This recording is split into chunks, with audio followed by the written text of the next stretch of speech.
Hey, what's happening, guys? How the heck is everybody? Happy Friday to you. Good to see you. Good to be seen by you. Hope everybody's doing all right.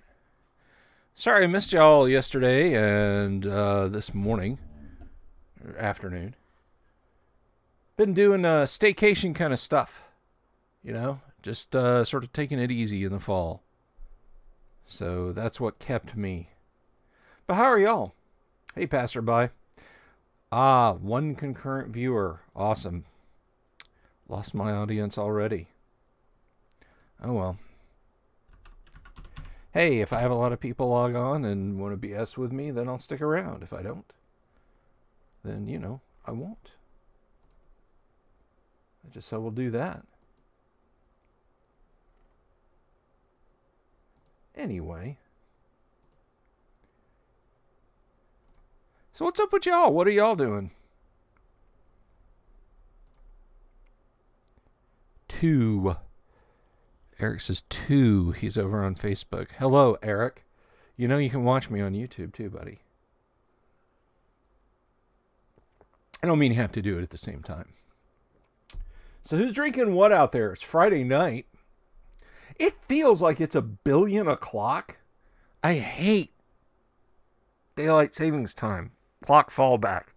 I hate it. Because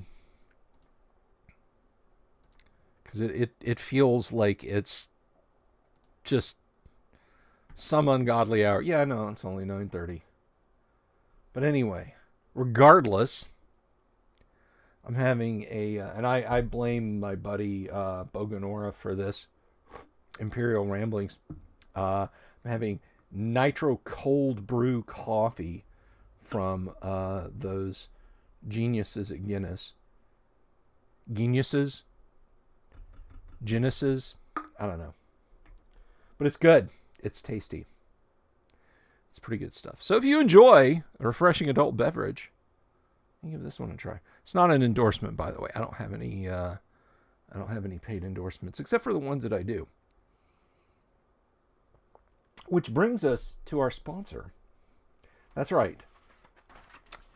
I do actually have a channel sponsor, and it's my friends over at Hellebarde Games.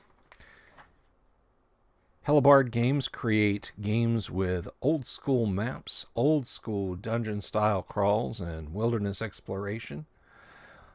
Fantastic art, great encounters for Osric, which, as we all know, is Advanced Dungeons and Dragons, and for Castles and Crusades, which is a more modern take on older tropes. It is a D20-like, not light, D20-like system, but without all the dross of 3rd edition, 3rd and a half edition, or Pathfinder.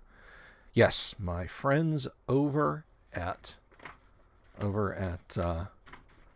Games sponsoring right now. And right now, if you go to DriveThruRPG and you want to purchase a copy of Temple of the Sun, use the coupon code TheDungeonDelverYT, just all one word, TheDungeonDelverYT, and you can get yourself a discount on that bad boy. And breaking news, because I told you I would tell you guys this, they have a limited production run of print copies of Temple of the Sun on the website, hellebardegames.com. And I'll put that link up here in just a minute. But that is a thing you can do if you wished for some fantastic dungeon adventures. And there's some folks over on YouTube waiting for the chatter on the stream. Chris, hello. Volcano God is drinking Dogfish Head 90-minute IPA, and greetings to you. Glory to you, James Keck, and glory to your observatory.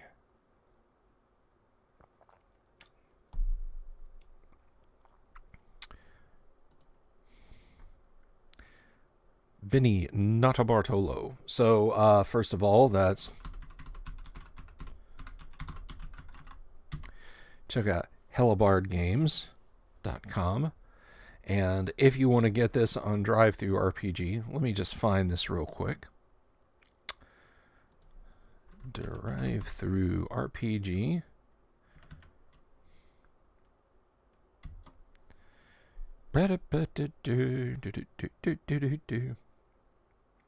Come on. And go. Drive-through RPG's dragging tonight. Or maybe it's just this PC. There we go. All right. So if you want to check this out, you can get this bad boy for Osric. You can get it for Castles and Crusades. I'll link that to you. And the code is...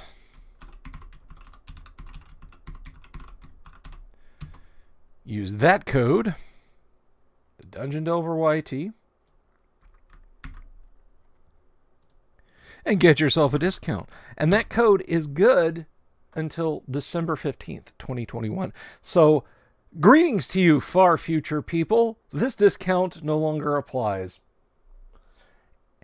Historians of ancient times and forgotten peoples, you cannot uproot the servers of Drive-Thru RPG and place them in your quantum revitalizers and then get the discount. It is only until December 15th of this year. So jump right on it.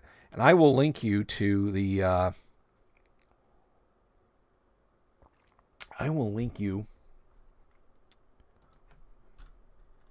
Let's see.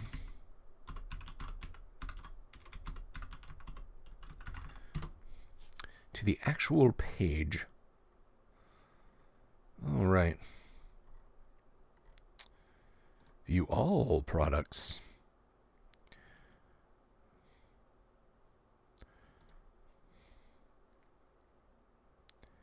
So this is really cool. And you know what? I'm going to go get this, and I'm going to show this to you guys. Hey, Jeremy Rule. Yes, I did write the module.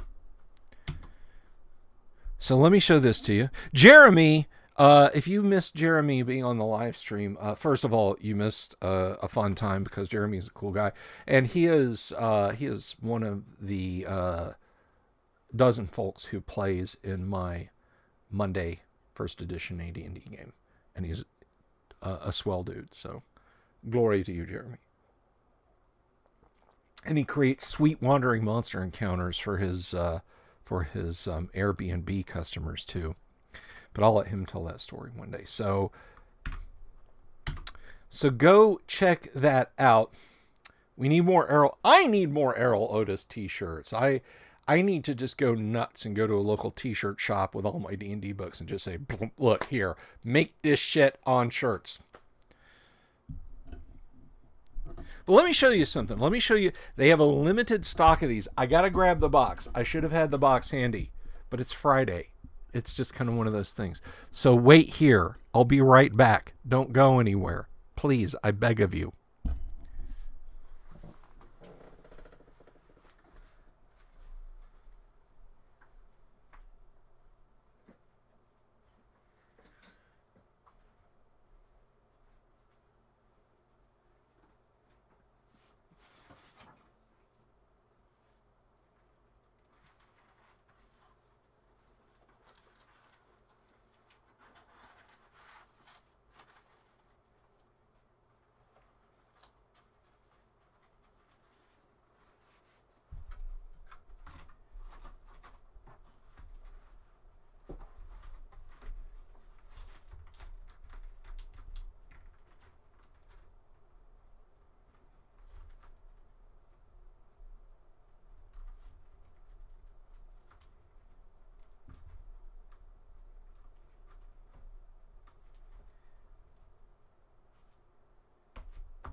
Well, is my face ever red? I could not find my copy of the Temple of the Sun with the removable cover. But guys, if you're familiar with like classic D&D modules with non-repro blue maps and a wonderful cover you can take off and use as an impromptu GM screen, that is what you get with the deluxe set there. It is worth every penny. It is gorgeous. I recommend it. I recommend you get it.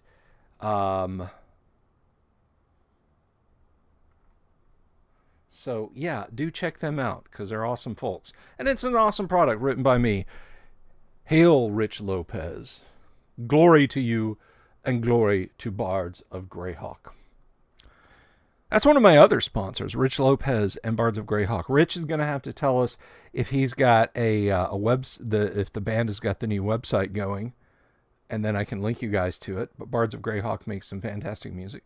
They made some intro music for my channel, which I played for you guys before, introductorily.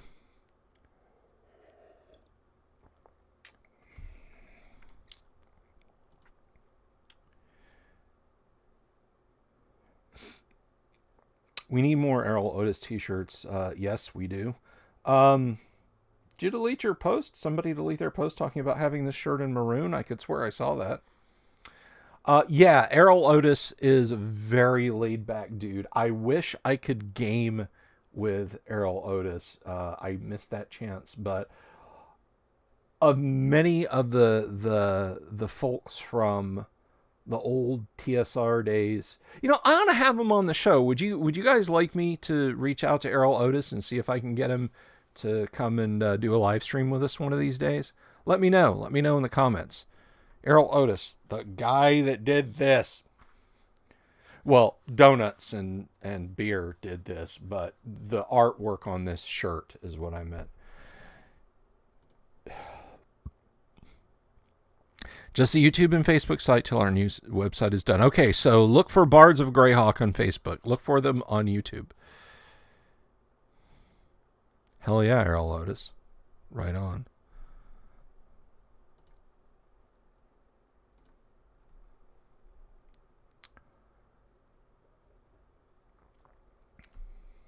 But one of the things that struck me that was like fun about Errol, and if we can get him on the show, I'll this is like just we'll talk about stuff with him, and but was his just like, he struck me as a very workmanlike dude, like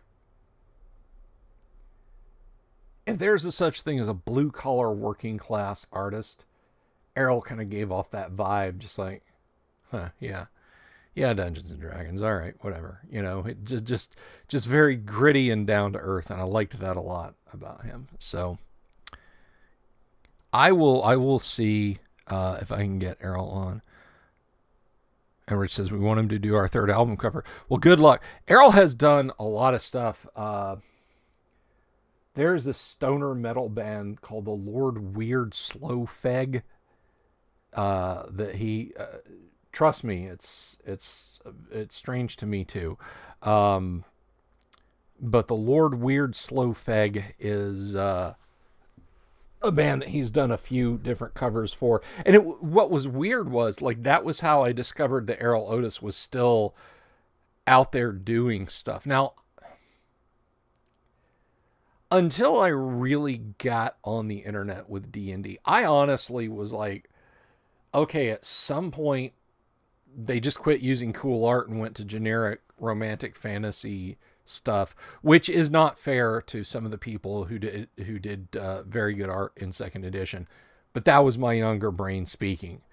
And I didn't know what these guys gotten up to, but nah, man, Jeff Easley was still doing great stuff, and Errol, I was kind of blown away by this. I remember a game back in the 90s called Star Control. Not StarCraft, Star Control. Which is an action strategic sort of space fighting RPG.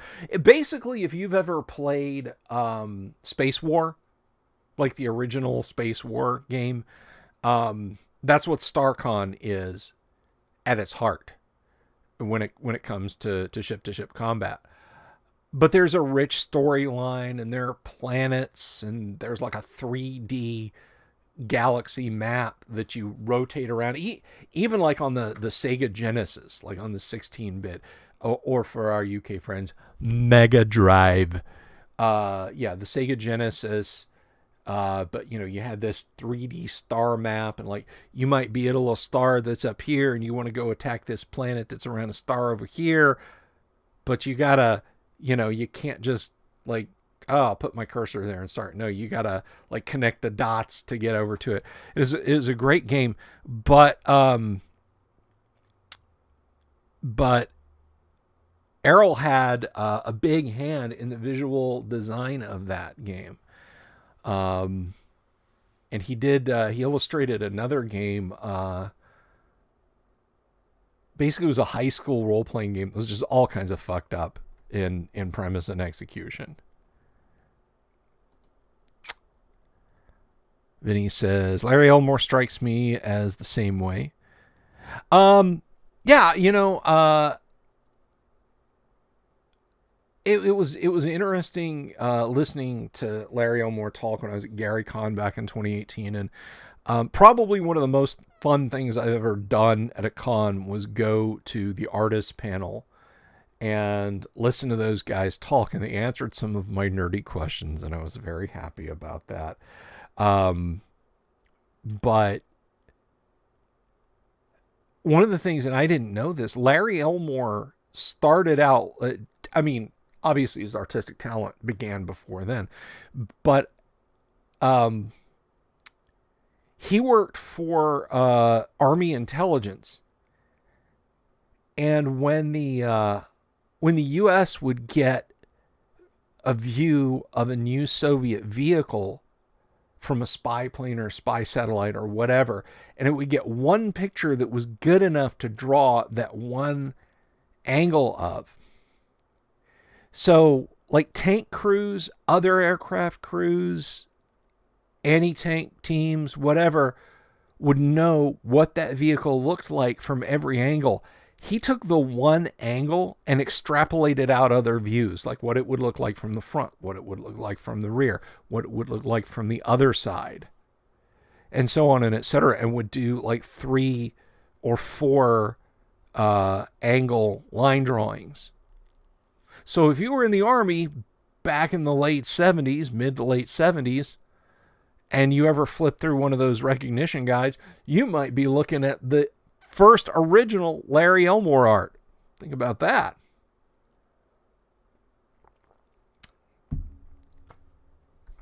But I got to say, I've enjoyed all of the artists that I've met. Let's see. I of course, Tracy was on Wednesday. If you missed that, go watch it. Not now, not right this minute. We've got a show going right now. You should have watched it then. You can watch it after this one. But Tracy was on, and he talked. He told us his story. And the next time Tracy's on, we're going to talk about like stuff he's doing now and stuff he did post TSR. Which I know you guys want to hear the cool TSR stories, and he'll bring some of those too.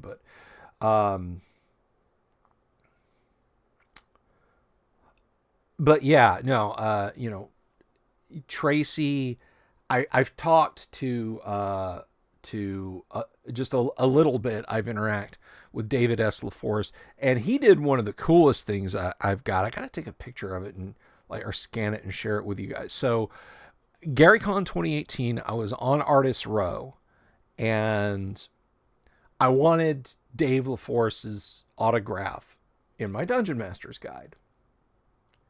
So he takes it and breaks out the black and gold markers and draws like a larger version of the treasure chest sitting in the sand with the skull and the sword, Illo, way back in there. He did that larger in black and gold ink for me, and I was over the moon. That was so cool. And I met and talked to Tom Wham. Tom, hidden somewhere in my monster manual, I can never remember exactly where it's at. He put he drew a snit and signed his name to it, and I can never remember where Tom. There it is. I just happened upon it. You guys won't be able to see this, but if you've got a monster manual, you'll know that that little spot that I'm showing you ain't there. He drew a snit next to the Heraclio Sphinx, and signed his name, which was really cool. So I've thoroughly enjoyed the times that I've talked to TSR artists. Darlene, of course, is a lovely person. I've got her autograph twice in my Dungeon Master's Guide. She signed the front, and then she signed next to the one of my favorite illustrations by her, which is the succubus all the way in the back. Let's see. Elmore is cool to me. He has zero ego. Yeah. I mean, for the guy who, like, if Dave Trampier and Dave Sutherland and Dave LaForce and Jeff D and Errol Otis were the heartbeat, the visual heartbeat of AD&D 1E, mostly by himself, Larry Elmore was the visual heartbeat, the visual heartbeat of second edition. And the guy is just like, it ain't even a thing. You don't get any Maniac vibe from him. Passerby says, the Lord Weir's Slow Fae is from the 2000 AD strip Slain. Okay, cool. And Chris says, if anyone here is interested in early TSR art, I highly suggest the Eye of the Beholder documentary on Amazon Prime. Can't remember if Errol Otis is in it, but lots of great interviews. So I'll check that out. I will check that out. Faux show. Faux show. So, anyhow. Yes, good times. Good times all. But anyway, I was explaining to someone why it was that I didn't do a live stream yesterday, and I didn't do one at the usual time this morning, and I just kind of jumped in here late, by the way, late. We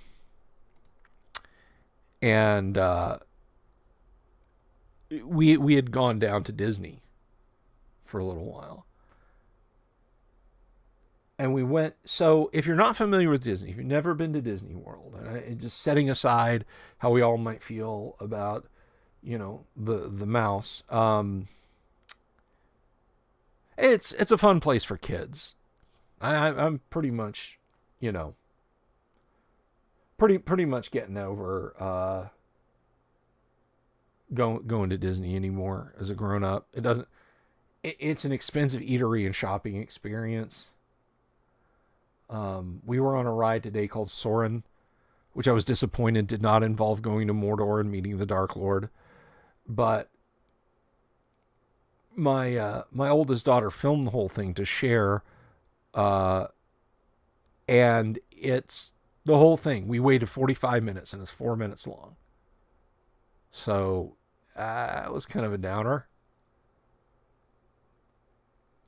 But anyway, once upon a time, when Disney World was literally just Disney World, like Epcot hadn't even opened yet. Outside of Disney, there was basically an outdoor mall called Disney Village. And it's on Resort Row, which is on Lake Buena Vista Drive. Which, by the way, if you've ever watched an older Disney movie and like the title, there's a title card that comes up and says a Buena Vista production or a Lake Buena Vista production. That's what they're referring to. And Lake Buena Vista is a man-made lake that Disney Corporation dug out in Osceola County and filled with water. but Lake Buena Vista, shops at Lake Buena Vista, and it was, I don't want to say it was a well-known secret or anything like that, or a well-kept secret. I mean, it's Disney. They wanted people to know it was there, but it was never like you could go to LBV and watch the fireworks out at Disney proper if you knew if you knew just when to look to watch them going off, right?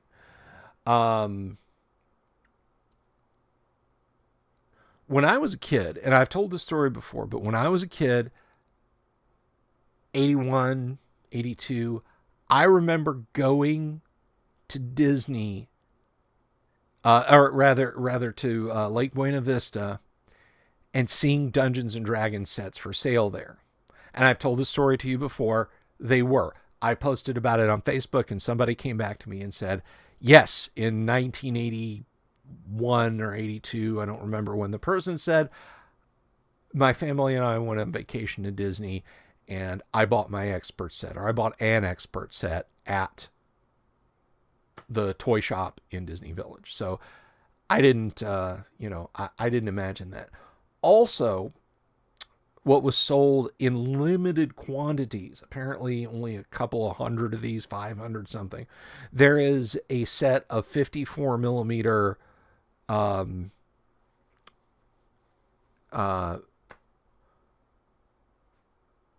White and the Seven Dwarf lead miniatures from 1980 or whatever. Now, interestingly, they came with paints and brushes and everything. So, you just buy it, open it, paint, and boom, done.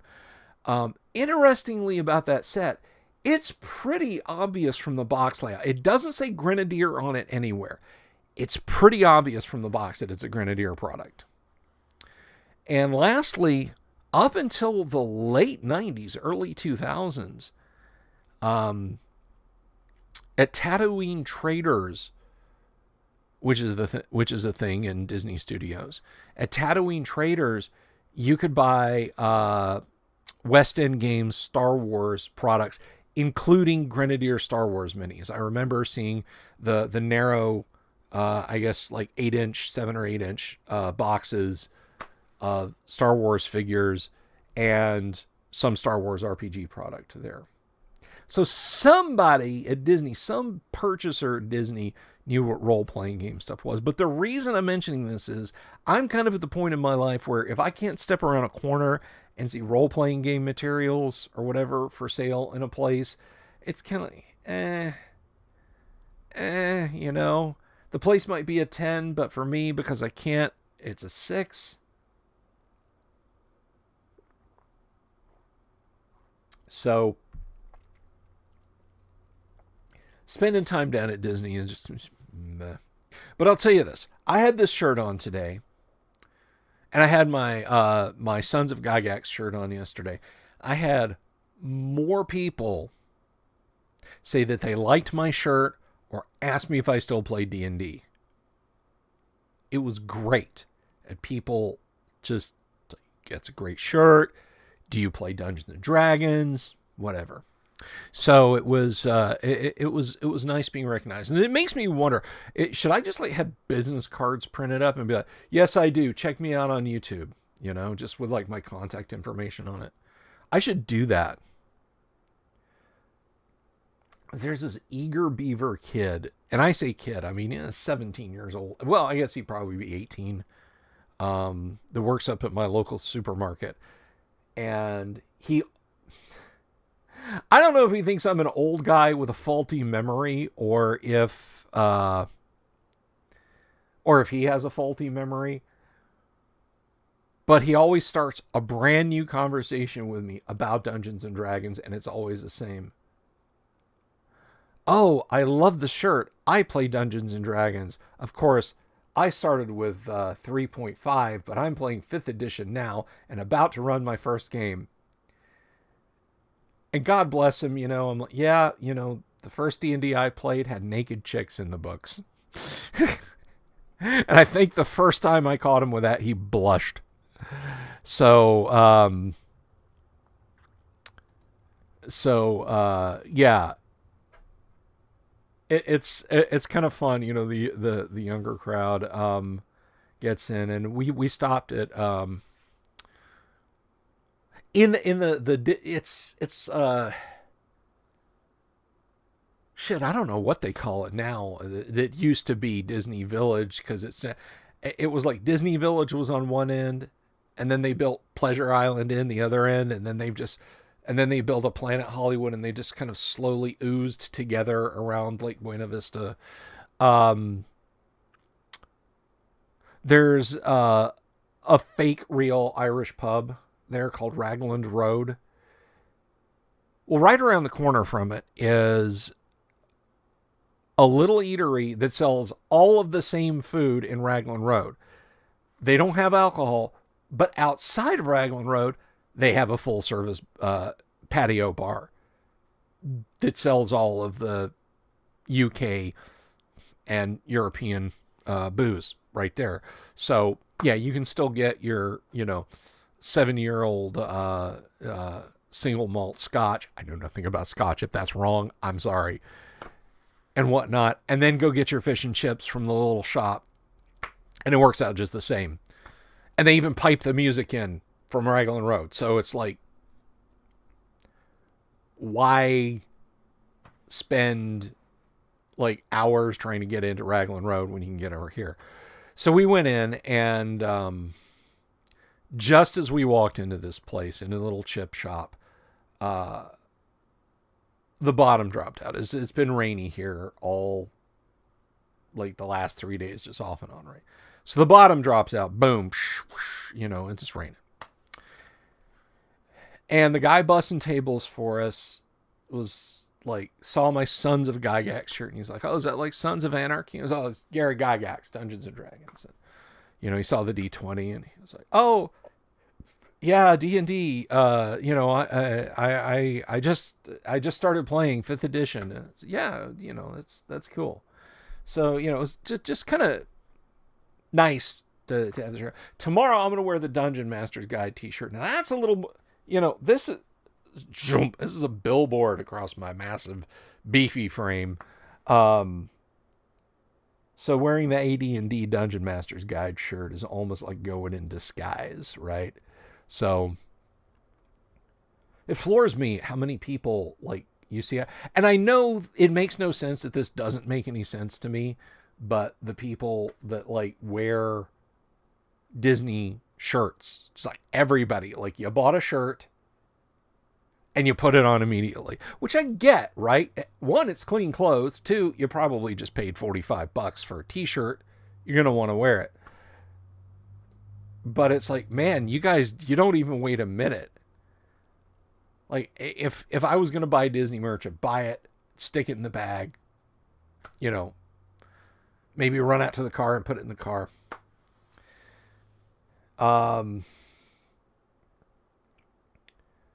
But no, it's just funny. I will tell you one t-shirt, and I was commenting this. You see a lot of people who get like family shirts made up. I want every shirt to say best vacation ever, if you remember the Simpsons episode when they go to Itchy and Scratchy Land. Get the same response when we wear my TSR shirt, says Vinny. Yeah, it's nice.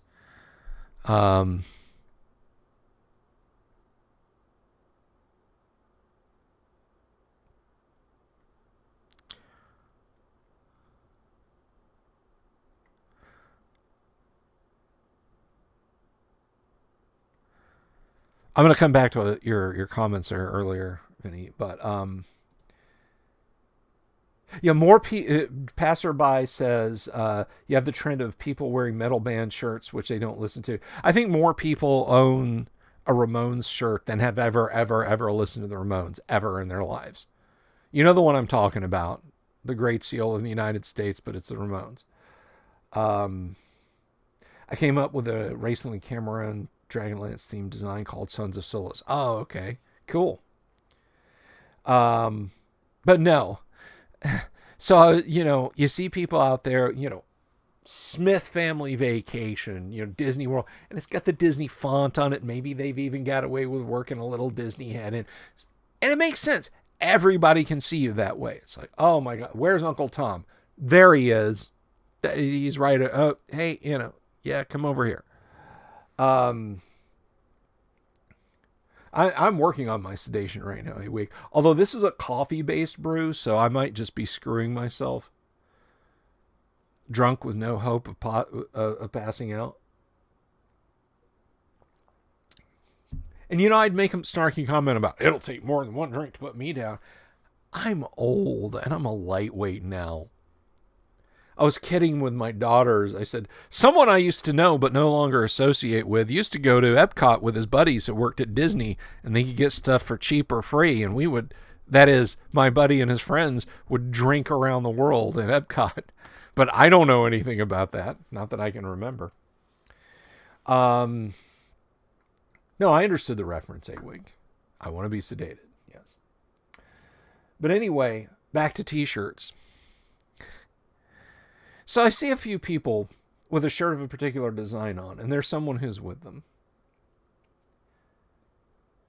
A younger lady who has butchered her shirt down to the point where it can barely be called a shirt anymore. And one of my daughters, who's 18, and her friend, who is also 18, and I were laughing about it after they got by. I'm like, yeah, how about that? Aunt Matilda has best vacation ever t-shirts made up. So what does Cousin Jane do? Let me see mine for just a second. Does somebody have some scissors in their traveling kit? Yeah, let me just slut this thing up completely. Let me, yeah. I just, it's nice that you have vacation shirts for us all, but I still want to look like a tramp. So I'm basically going to reduce mine to a tube top and wear it around. Hope you're proud, Grandma. It just kind of struck us funny. It's like, oh, the Jones Family Vacation, Disney 2021, and oh, look. You can go to Epcot and stand on Fleet Street. I got no Ramones CDs, but wore a Ramones shirt. I know the Blitzkrieg Bop reference from Space Above and Beyond. Whoa, there's a blast from the past. Space Above and Beyond. Man, talk about a show that should have gotten more than it did. And it could have been a better show, but I remember I went looking for information on that, and it's been a long time since I went looking for information on it. But I stumbled on like a GeoCities web ring. Remember those kids? GeoCities web rings of Space Above and Beyond fans. And there was a dude that had cracked the model file format, like unpacked the data files for, what was it? I want to say Wing Commander 4 or 5. It was after they switched over to Polygon models. And he was like working on a one-man total conversion project for Space Above and Beyond. And of course, I mean, by the time I found the website, it was like 5 years dead. So by now, I mean, it'd probably be 15 years gone now if it still existed. But,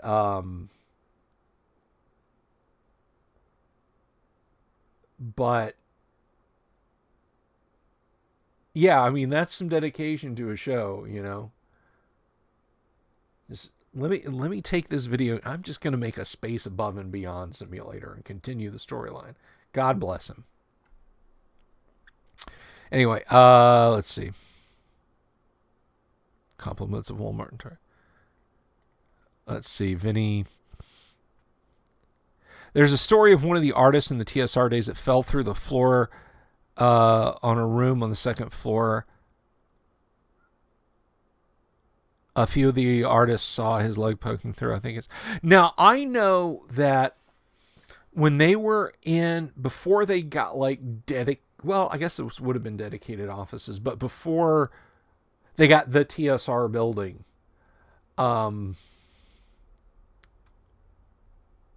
I'm not discounting your story. I'm just telling this story because that made me think of it. There was a case of like the boardroom where they met because everybody didn't want to be spread out on the table. So everybody sat at one end of the room and the floor sagged.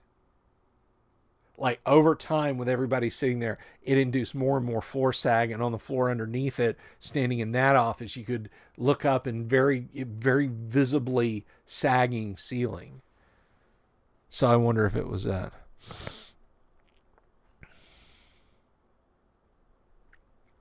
I wonder if that was it. Chiggy von Richthofen. Oh yeah, you're triggering a lot of memories there. Not in a bad way, but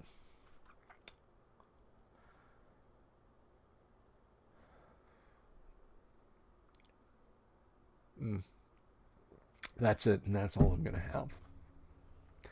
Nitro cold brew coffee. Good stuff.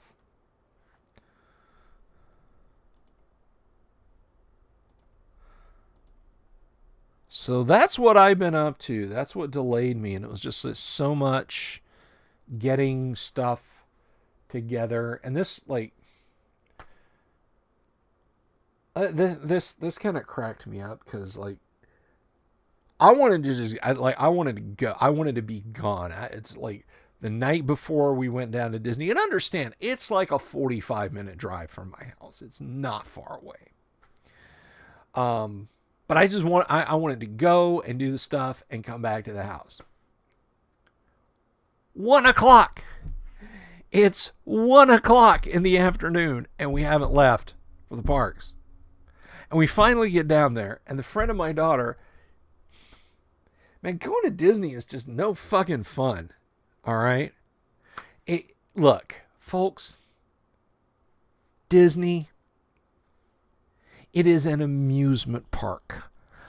I want to come in, eat a hot dog, drink a Pepsi, ride the tilt-a-whirl, go home. That's it. That's what I want to do. The end. But now, no, you gotta fucking make reservations. Reservations to go in the park. You got a reservation?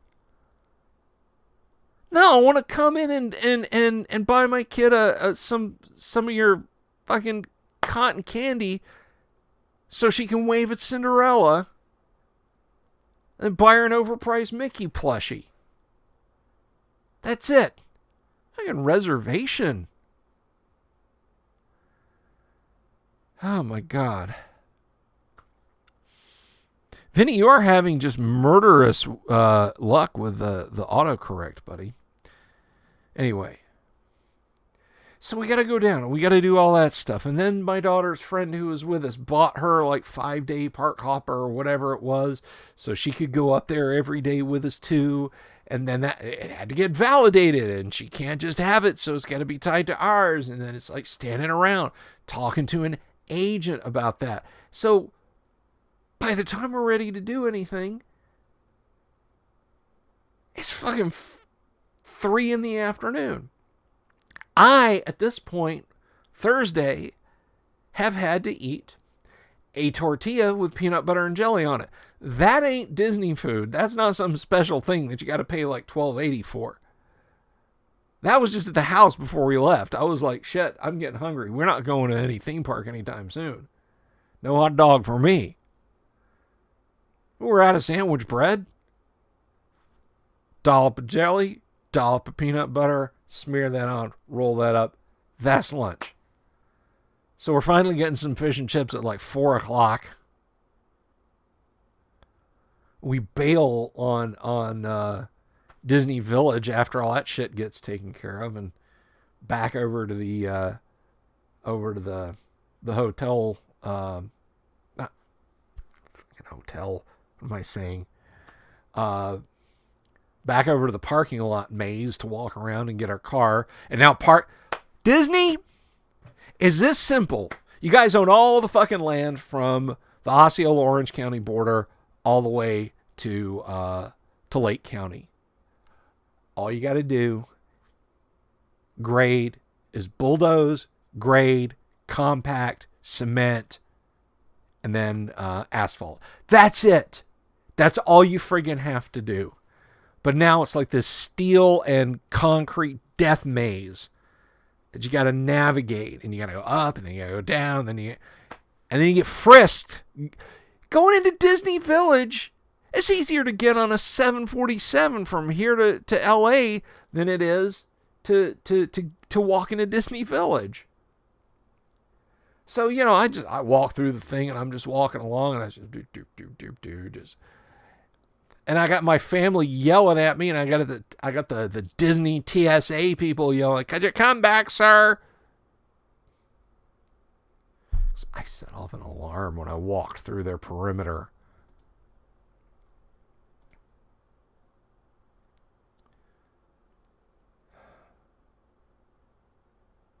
Disney may be no fun, but tequila and juicy fruit is. Okay, yeah, all right. Disney bureaucracy, damn right. Galaxy's Edge is poor Mos Eisley. Mos Eisley, Walt Disney World Studios. You will never find the more wretched hive of scum and villainy. Yeah, Disney screwed that pooch, didn't they? They fucking ruined Star Wars, man. Assholes. I'm sorry, look. If you want to leave the stream, if you don't want to be a part of this stream, I get it. Those 3 Disney Star Wars movies were shit. Oh my God, they were awful. If you're an old school Star Wars fan, if you've been a fan of Star Wars for 40 plus years like me, Kathleen Kennedy hates you. She wants you gone. Yeah, it's obvious.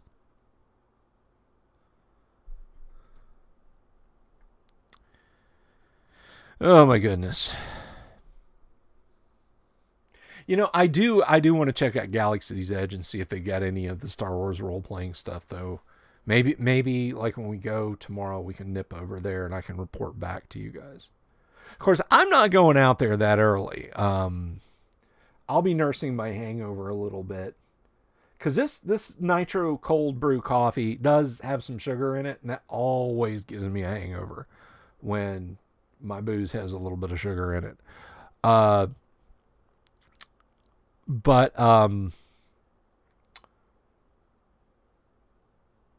No, I will nip over to the studios tomorrow when we go back down there, but I'm not going over there till late. So I'm going to be nursing my hangover, and I'm going to watch some football tomorrow. Some college football before we get back over there. Oh, Ryan Johnson is shit.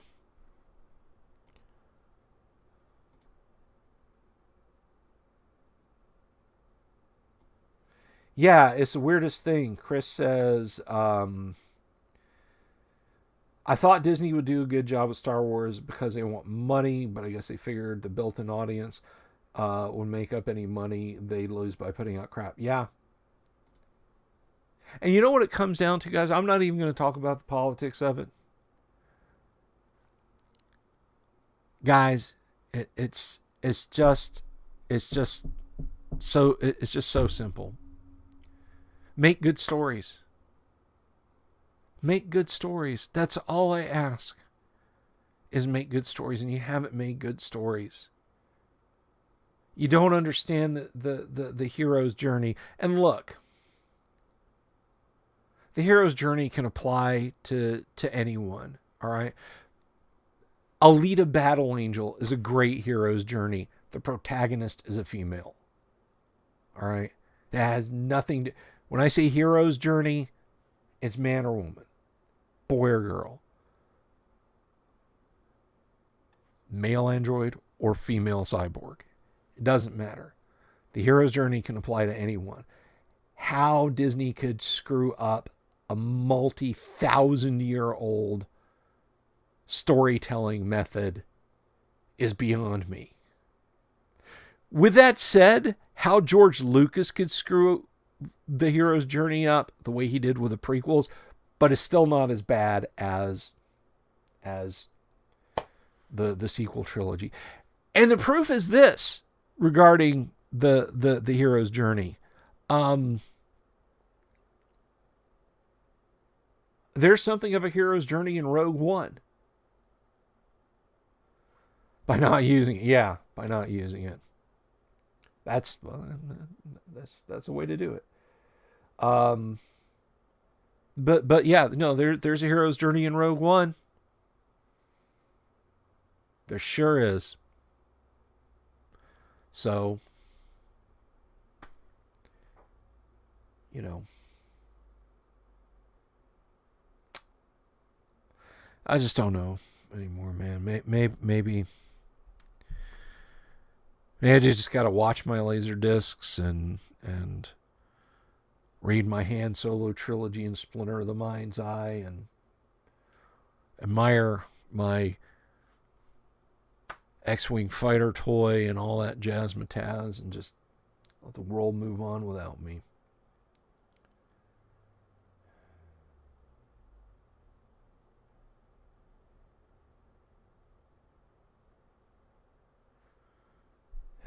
Passerby says, if they really wanted a woman to make Star Wars, they should get Marsha Lucas in there. One of George's adopted daughters seems to have a knack for writing Star Wars. Maybe. But they've proven that they can hire good writers. Again, Rogue One was fucking fantastic. How and why did they screw up so bad with the trilogy? I mean, if all Disney had done at this point was release Rogue One, it would be so badass. We would be slavering, waiting for them to do more awesome stuff. But like Rogue One, The Mandalorian, that seems to be all that they've gotten right. I don't know. Rogue One was great.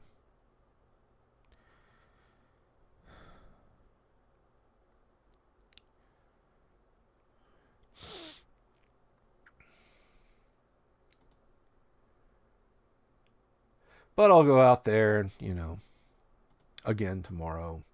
Maybe we'll go to Galaxy Edge. No, I'm not buying a fucking expensive lightsaber. One, I don't have the money for it. And two, I just... if I need a copy of Luke's lightsaber, I can 3D print the thing. There's models for it. I'll tell you this. As a guy who occasionally geeks out about amateur film gear, when people found out exactly the camera parts that were used to make Mark Hamill's lightsaber prop, those things came those were junk. Like you could find those in like junk shops, right? And those parts are just exorbitantly expensive now.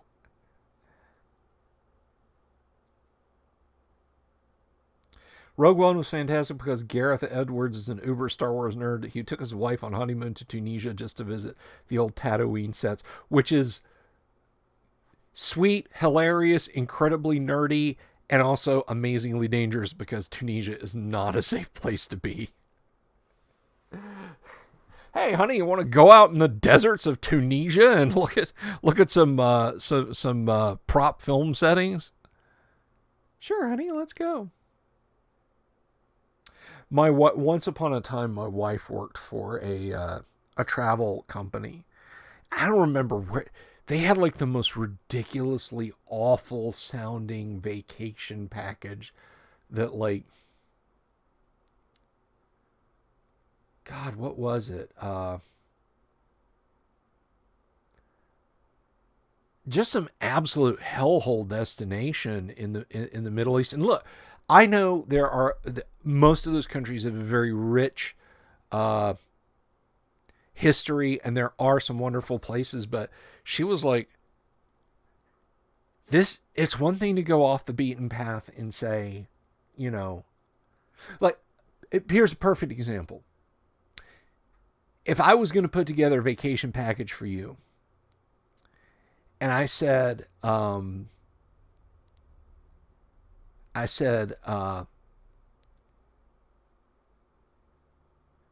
look, you could go to Disney in Orlando. You could go take a, catch a magic game that, they'll be playing the Lakers at the, the time you want to go. And Universal, and go to, take a day trip to KSC, and go to the beach on the same day or the next day or whatever. You could do all that, but let me tell you about South Orange Blossom Trail, Mercy Drive, Pine Hills. They all sound like wonderful places. They are not places you want to be. They are rough areas of town. And if I knew that and I saw somebody putting together a vacation package to take you to those places, I would say, what the F is this person putting together this vacation package is trying to get you killed. And so looking at some of these, I was just like, okay,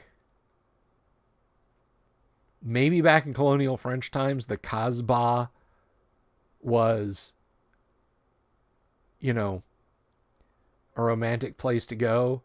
Now, if you're not inside an armored personnel carrier or accompanied with a bunch of Russian mobsters, so you can pick up, 1,055 gallon drums of hashish oil to smuggle into Eastern Europe, there's no reason for your pasty white ass to go to the Casbah and other garden spots. And I was just like, what the hell? Sandworms of Tunisia will do you in. Tunisia. I think it's Tunisia. Anyway. Oh, but anyway, that's so yeah, that's staycation vacation. It was a camera handle, yeah. It was a Vinny's talking about a camera handle there for the lightsaber, and it was It's just like the guys in the prop departments were like, hey, go buy a bunch of these big old, you see them in like 1940s movies. The photographers leaning in, holding on to this thing like the motorcycle handles on the sides of the camera, but once you got up to smaller, small body, 35 millimeter SLRs, there's no need for these. Pawn them, sell them for scrap, throw them in the trash, whatever. Star Wars nerds find out exactly what make and model the camera, plus some strips of rubber up the side for the grip, make up Luke Skywalker's lightsaber prop. Boom, those things, just the market for them takes off. Oh, that's okay. Oh, I didn't know it was that was the Dutch spelling. That's cool. I didn't know. I wasn't busting your chops on the spelling there, passerby, because my understanding of the Dutch language is kind of borked. Oh God, I'm so sorry for that. I apologize from the bottom of my heart for that. Anyway, so that's what I've been up to. And it sounds like you guys have been up to some stuff too. Does anyone got any gaming stuff that's going on right now? I'm running a game. I'm running the Monday night game. You guys, I've told you about that. And I've done the episodes, where we talk about that. And then on Tuesday mornings, I've got the game. I've got with, let me see. Let me look at this, because they're guys from my Discord, and they're a lot of fun. Because we're doing it like as a learning experience almost. When I say, we're playing AD&D, I am, but I do like to press pause on the game and tell people what exactly is going on. Because to stream the game is fun, but to be able, for guys to understand why the rules are evolving the way they are, and you see it happen live in play, I think is just as important as just watching a live stream where you're just going, yep, they're playing D&D. But, I'm like, here's why, despite the fact, Ricky Maru rolled a nat 20, he still missed. Here's why that is, and a breakdown, repeating 20s and so on like that. And we kind of go through that. So it's a streaming experience, but it is also a kind of a teaching experience. It goes back to the how to play AD&D, which I think you guys are enjoying. I hope you guys are enjoying. But the Tuesday game is Verdamelt,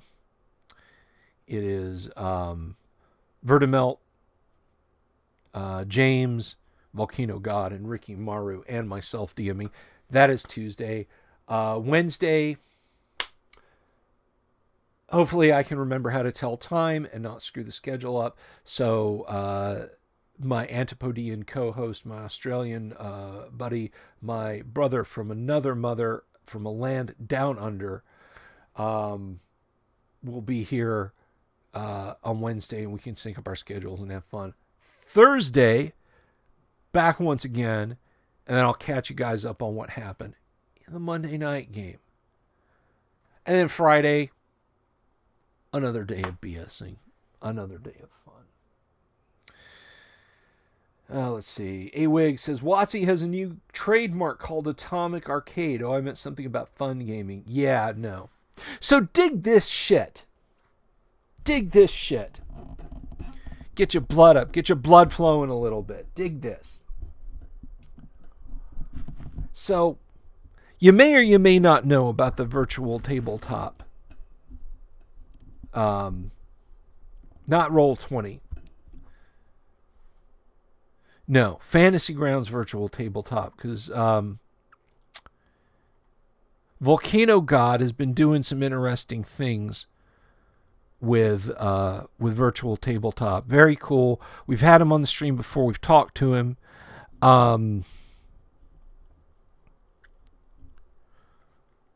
If you want people to play and enjoy it, Vinny, why would you play Mensa Basic?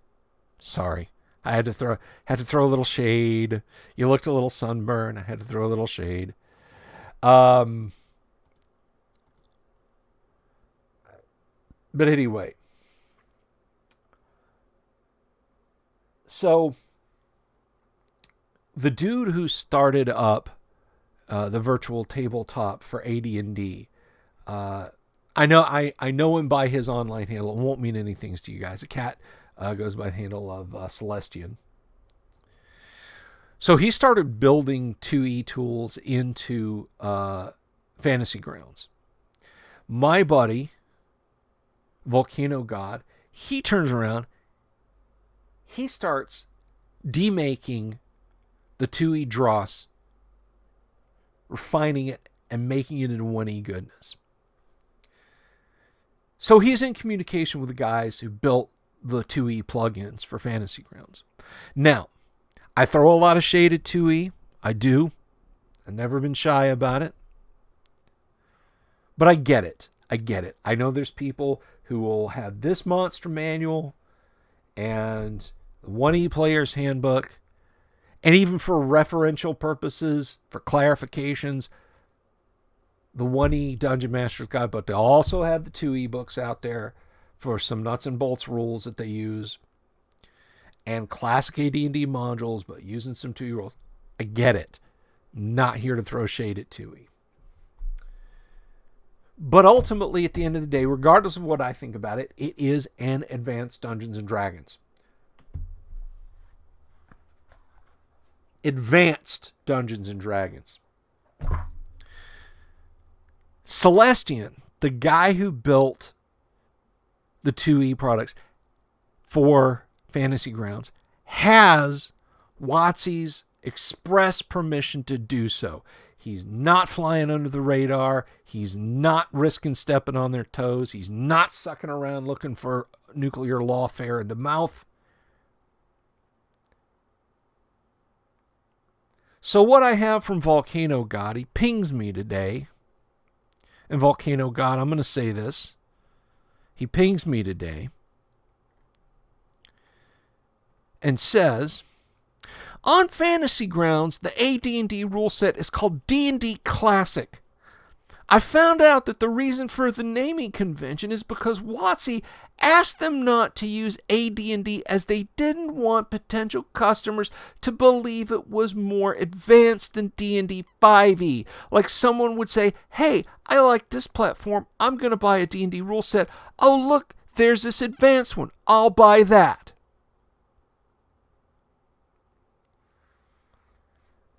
What a bunch of fucking cowards.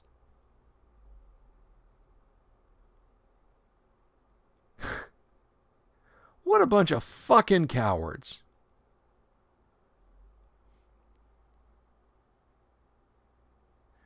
And Volcano God goes on to say, who the hell is going to buy something like that and not know what they're buying? I don't suspect there are a shit ton of impulse buys like that. I mean, don't call AD&D AD&D. Hey, I don't develop for Fantasy Grounds. I just promote the Dungeons and Dragons version that I love. So, for you Wizards of the Coast, if you're out there, if anybody in your product whatever department happens to go looking at this, fuck you! Fuck you!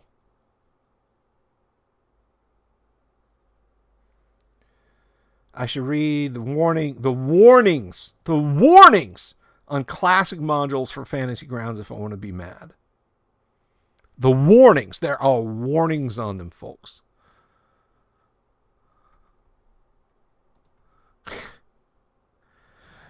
So, Wizards of the Coast is basically, never talk to me or my son again. Jeez. You believe it? Can you friggin' believe it, guys? Can you friggin' believe it? I can't.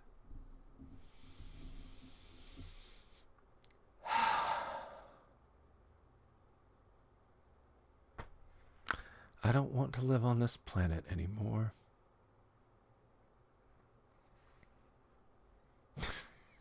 Passerby. Good thing I'm not using a headphone at the moment.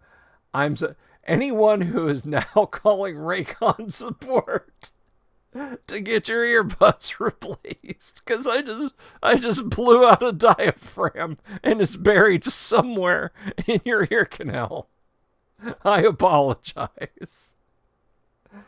Maybe I should throw this in the editor and write at that timestamp, like 5 seconds before that timestamp, headphone users beware. I'm sorry, passerby, and I'm sorry to anyone else who might have been offended by my salty language. Anyhow, guys, that's about all I got. I'm going to go play some Fallout 4.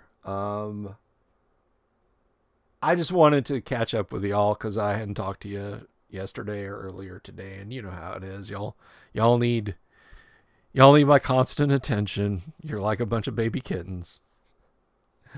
Anyhow, no, I love y'all all, and I appreciate. I got something stuck to my shirt, or is that my shirt? Oh, I had something stuck to it. Anyway, I do appreciate it, guys. I absolutely appreciate it. What kind of warnings do they put on classic modules? Caution contains baby orcs players may choose to kill. Probably. Ooh,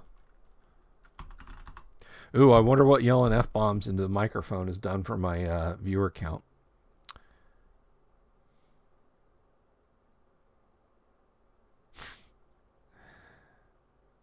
Doom, hard but fun combat. Doom Eternal, bullet sponges everywhere. Sorry, just something that just popped up in my feed. So 809 subs we've got, guys, and after this video it might be lower. We're still striving to get 1,000 subs on the channel. 1,000 subs equals mini convention, guys. The Great Underground Miniature Games Con will happen when this channel reaches 1,000 subs. I really want that to happen, guys. I want it to happen, not just for me, but for you. So please, by all means, if you're just cruising by, click like, click subscribe, give the video a thumbs up. If you don't like it, well, YouTube is taking away thumbs up, so you you got no option. Say, I don't like this in the comments. But tell your friends who like classic role-playing games. I really should get business cards if I'm going to wear these shirts around. Just a little card that says, hey, subscribe to my YouTube channel. Anyway, you guys have an absolutely fantastic weekend. I do love hanging out with y'all. Sorry I missed you last time. But yeah, swing by again. Would I try the Fallout RPG? Yes, I would. Good night, Josh. Basically, D&D was racist, but it's all better now. Yeah. So thank you all for watching. And you guys have you guys have an absolutely fantastic rest of your weekend. I'll see you Monday. I'll be back Monday at 12:30 at the usual time, catching up with you, laughing, joshing. We'll find something fun D&D related to talk about, I promise, or tabletop games related. And then Tuesday we have the great live stream game, and so on and etc. Y'all have a fantastic night. Thanks for being here. Thanks for hanging out with me. I love you.